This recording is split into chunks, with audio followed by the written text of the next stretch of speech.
আসসালামু আলাইকুম। আশা করি সবাই ভালো আছেন। ডিজিটাল ডিভাইসের পক্ষ থেকে আমি শাহিন আছি আপনাদের সাথে। সো আসছি মূলত একটা গোয়াল ঘর পরিদর্শন করতে। ছোট হলেও কিন্তু সুন্দর হয়েছে। গুতা মারবি নাকি? গুতা দিস না বাবা। হ্যাঁ, চারিগুলো মোটামুটি ভালো হয়েছে। আর একটু করা দরকার ছিল। একবারে ফ্ল্যাট হয়ে গেছে, নিচের তলাটা সমান হয়ে গেছে।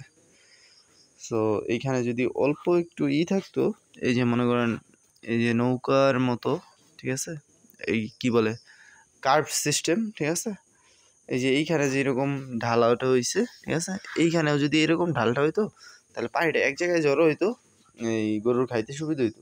মানে একবার লাস্টের পানিটুকু খাইতে গরুর অনেকটুকু সময় লাগবে, চাইটা খাইতে হইব, ঠিক আছে। আপনি ঠিক আছে সব কিছুই মোটামুটি, যেহেতু এই কি বলে গাই গরু পালবে, সেহেতু মোটামুটি যে স্লোপটা দিচ্ছে মোটামুটি শুধু পানিটা বের হয়ে যেতে পারলেই চলে, এরকমই দিচ্ছে। তো ঢালাই দেওয়া আছে এখানে, নিজেরা করছে তো কাজ। 5-6 ইঞ্চি ঢালাই দিয়ে লাইছে মনে হয়। ঢালাইয়ের পুরুত্ব কেমন? 4 ইঞ্চি মিনিমাম আছে, 4 ইঞ্চির উপরে আছে। আর ছোট্ট একটা ঘর। ভাবি চাল চাইতে কয়টা নিছে গো? কেটা চাইছে? হ্যাঁ,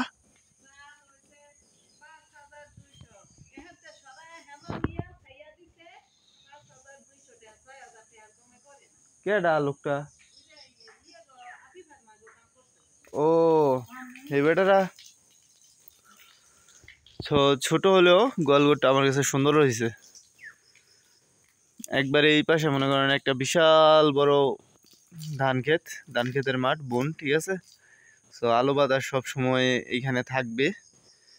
আর আমাদের পর্যাপ্ত পরিমাণ ঘাসের ব্যবস্থা আছে, ঠিক আছে। এই যে এত বড় বনের মধ্যে যে ধান ক্ষেত লাগাইছে, ধান ক্ষেতের প্রত্যেকটা লাইলে, ঠিক আছে, ঘাস কিন্তু হয়ে গেছে অলরেডি। দেখেন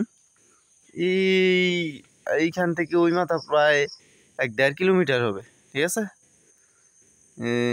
এখন তো সকালবেলা কুয়াশার মধ্যে দেখা যাচ্ছে না, আসলে দিনের বেলাও এরকমই ঝাপসা দেখা যায়, ওই পাশে কিছু দেখা যায় না, মানুষ থাকলেও দেখা যায় না।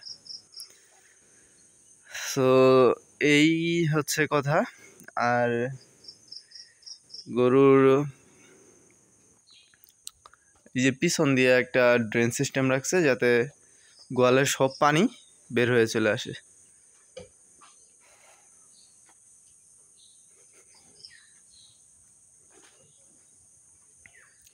ভাবি একটা হাড় গরু কিনেন, যেহেতু গোল সুন্দর হয়েছে, এখন একটা ষাঁড় গরু পালবেন, সাথে 2টা।